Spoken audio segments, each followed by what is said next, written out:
Hello everyone, today we are going to discuss about the IV fluid calculation. So this is the common question which are coming for the nursing officer exam. So for the IV fluid calculation, first we are going to discuss about regarding calculation of flow rate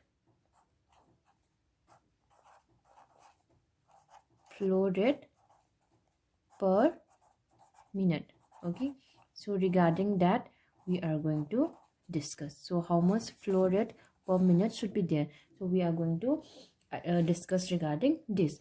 For identifying this flow rate per minute, you need to know one formula. So what is the formula? The flow rate per minute is equal to volume divided by time. So the volume should be in ml and the time should be in minutes. Okay, into drop factor. Okay, so this is the formula that you need to know to identify how much flow rate per minute we have to infuse to the person. Okay, so the flow rate per minute, it is also indicated by GTT per minute. Okay, so by this by using this one also we can indicate flow rate per minute.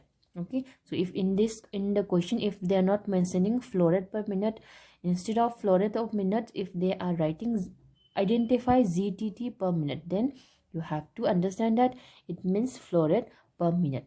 So now you know what is the volume, what is the time in minute, but now drop factor. So regarding drop factor, again you need to know two more things. Okay, so drop factor, it is the constant number. Okay, so this is the constant number.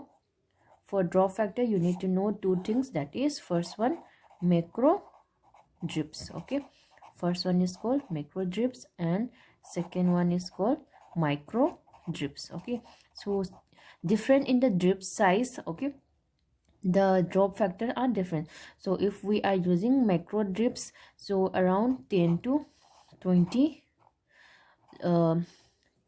drops per ml will be there. Okay, so for the micro drips it will be 60 drops per ml.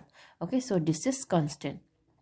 So if they are in the question, if they are mentions to use micro drips, then in between that, so usually for the micro drips they used to give the amount. Okay, how much micro drips drops per drop factor, usually they used to mention in the question. For the micro drips, if they don't mention also, you can use 60 drops per minute. Okay, so this is the way you are going to calculate the flow rates per minute. So now let's see one more example so that you can understand. Now we are going to see the example. Okay, so example is that administered 1000 ml of NS solution within 10 hours by using micro drips. Okay, so in this calculate the drops per minute. Okay, so now you have to understand the formula. Already I have told you the formula. So the drops per minutes is equal to, I told you, volume in ml. Okay, so volume, what is the volume in ml? So it is 1000. So 1000 ml. So always you should always check that whether they have given in ml or not. If it is not given in ml, then you have to change to ml.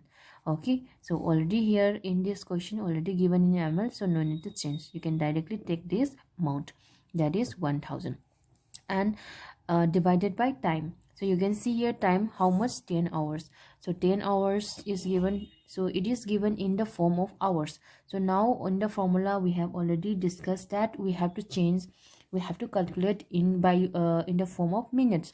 So because to change in minutes, the hours should be multiplied by 60. Okay, and then what is the drop factor we have to use for the micro drip? So for the micro drips I have already told you 60. Okay, 60 is the constant.